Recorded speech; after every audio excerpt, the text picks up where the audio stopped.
City Festival by Cumberland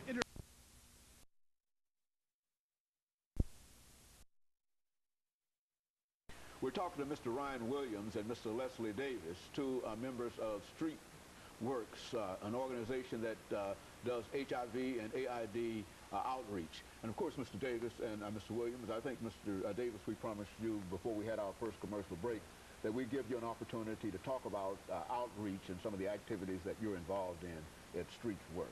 Thank you, Dr. Heine. Yeah, I'm the outreach team leader. What I do is coordinate outreach events.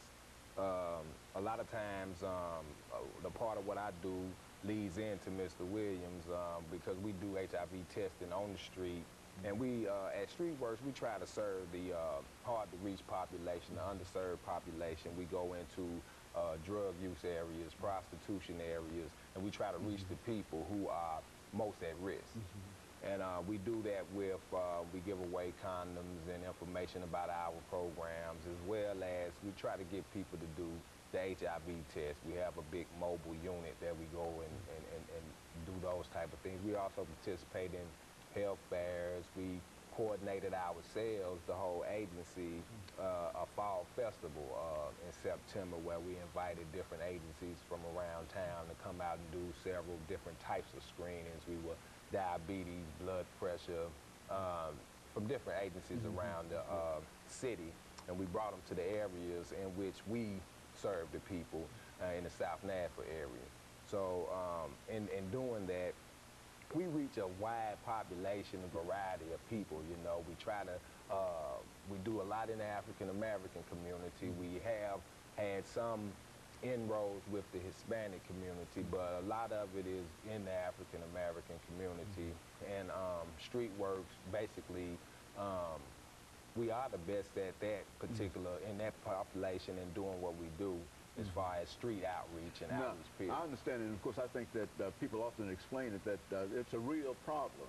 This HIV, AIDS is in terms of numbers among African Americans. Is that why don't you say something about that in terms of how critical it is in reference to this population? Exactly. Close to half, 45 to 50% of the persons who are infected with HIV are African American, and the number of African American women is much higher than anybody else in the nation at the moment. So that is a real problem. I think that the lack of education, a lot of miseducation, a lot of myths are still floating around, even though I've been doing this work 10 years, and I know you've been doing several shows over the years concerning this, Mr. Crowder. Everybody, the education is out there. I think that we still have a real big stigma.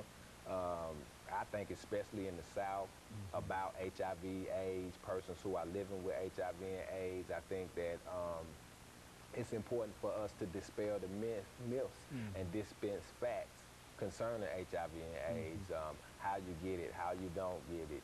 And at this point, a lot of people still believe that it's a death sentence if you do get it. They don't want to talk about it.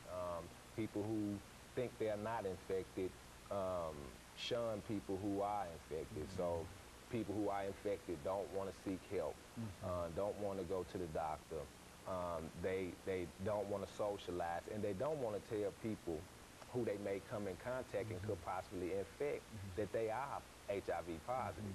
And I think that is a big problem as far as, and especially in the African American community, the stigma.